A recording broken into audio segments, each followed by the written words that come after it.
All right. So today we are going to talk about Airtable.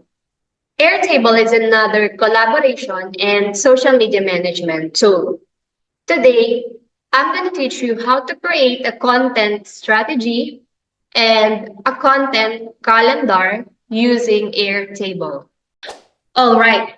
So ito yung makikita nyo when you log into Airtable. Let's say you're a social media manager and you were asked to create content calendar and a content strategy for your client. So let's create a workspace for your client in Airtable. For example, the name of your client is John and he's an online fitness coach.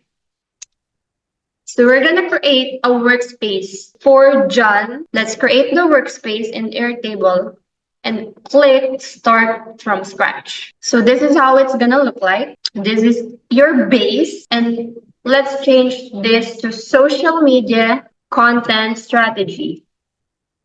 All right. So here on this page, we are going to create a content strategy for your client, John. But before that, let's discuss first a few things para hindi kayo ma-confuse. Let's go to this page. So as a social media manager, you should know the purpose kung bakit yung client mo ay may social media platforms. If your client is a business owner, an entrepreneur, so basically, they want to build an online presence so they can sell their products or services. All right. So before we create a content strategy on Airtable, let's just talk about the content pillars muna or the buyer's journey. For example, your client, John, he's an online fitness coach and he want to build his online presence. Gusto niyang magkaroon ng awareness yung mga tao, makilala siya, in the niche of fitness. So, aside from awareness, John also would like to introduce his products or services to potential customers. Here, we are going to talk about the buyer's journey. So, ano ba yung buyer's journey? There are actually 3 stages if you wanted to build an online presence and then eventually sell something through your social media account. First, andyan yung tinatawag na awareness stage. In simple terms, know. It is for people to know that the business exists.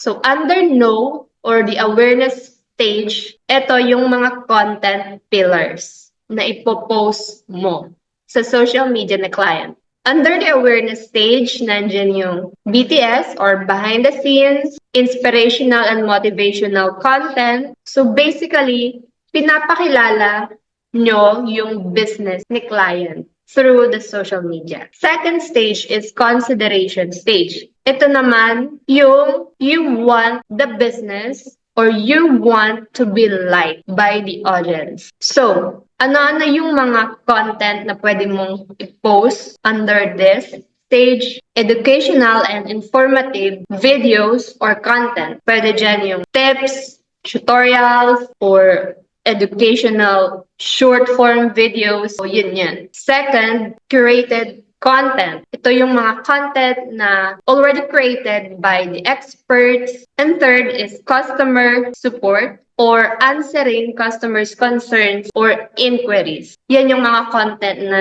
nakikita natin mostly on TikTok na sa taas may nakalagay yung question, then sasagutin ng creator.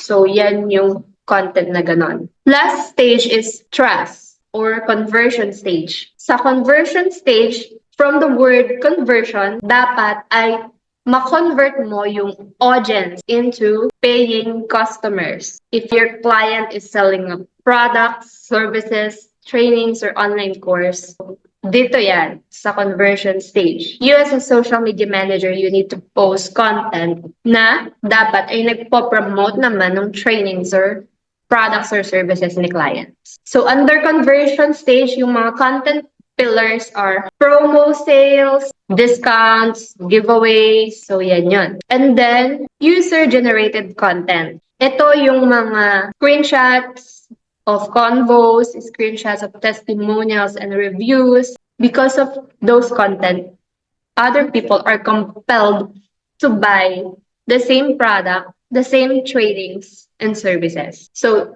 these are the content pillars. So para makakreate ka ng content strategy as a social media manager for your client, dapat alam mo itong mga stages na to. So now, let's create the content strategy for your client, John. So let's change the color first para hindi siya masyadong masakit sa mata. Okay, here on the grid view, we are going to plot the content strategy. Let's just delete this first. All right. So here, let's edit the field. And dito natin ilalagay yung content pillar. Single text. Next is content topic. Single text. Publish date. Let's choose date in here. And then let's include time para nakikita natin kung kailan napapublish yung content. Then status. Let's choose multiple select, pwedeng editing, scheduled, then publish. So para nakikita ng client kung ano na ba yung status nung content na ginagawa mo. Here, let's add captions. And then let's choose long text. Then let's add platform. For example, you are handling multiple platforms for the client, which is the client's IG, TikTok, Facebook, YouTube, and LinkedIn. Let's create. So this is how it's gonna look like. You can basically choose which platform. Then content type. Let's also choose multiple select. So we can add short form videos or yung reels, carousel posts. Here we can add long form vid. And then here, let's add story. Okay, so that we have an option. We can also add hashtags, long text. So last but not the least, we can add here user para pwede mo siyang i-assign to other team members. For example, you have a graphic designer, a video editor, sila yung naka-assign na mag-edit ng videos at ikaw lang yung mag-post as a social media manager. So pag nilagay mo sila dito, man-notify sila. They will receive an email.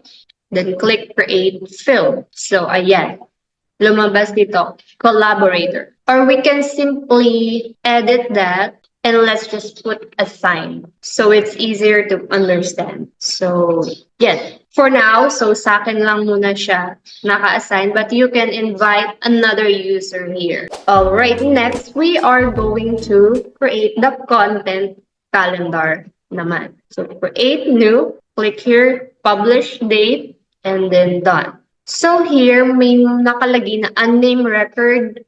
Ito yan. But let's just delete this tree because wala pa naman. So mawawala na yan dito. So let's say we are going to plot the calendar for your client. So remember kanina yung content pillars, know, like, trust. So my content strategy is ganito. For example, April 1 is know. So yan yung awareness stage. So we are going to start with know. Tuesday is like. Wednesday is trust. So as you can see, ito yan. Know, like, trust. So we are just going to continue until we complete this. So that's my game plan. I would like to make a post for the client social media platform every day, every single day. And yan siya. Yan yung type of content na ipopost natin sa social media account ni client. So we already plotted the content calendar. Now we are going to decide what content pillars naman. So let's go here. So yung know, under dyan ay ito. So let's just choose behind the scene content here. And then for like, let's choose educational content.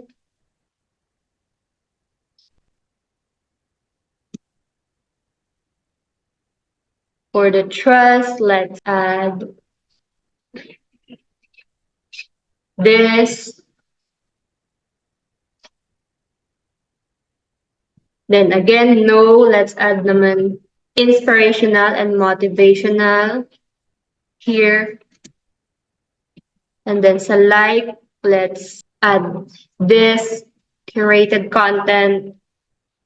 Then sa trust naman, let's add this user-generated content. So basically, you are going to do that, complete that for the whole month. All right.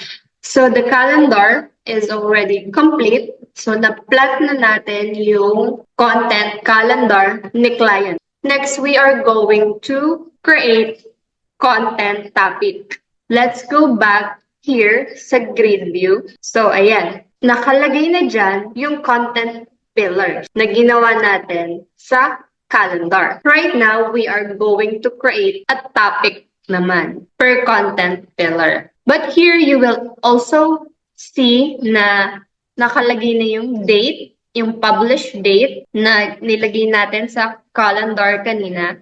And then you can just simply change the time kung kailan nyo gustong i-post yung content. Next, you need to create a content topic for your client naman. So, on this example, di ba si John yung client and he is an online fitness coach. So, BTS, let's say working out in the gym, BTS. So, on our first content, on April, ito yung ipopost natin sa social media account ni client. Next is like. So, no, remember, is awareness. Ina-aware natin yung mga tao or yung audience na he is a fitness coach. So, yan yung no. Then, like, educational or informative. So, for example, nutrition or diet meals.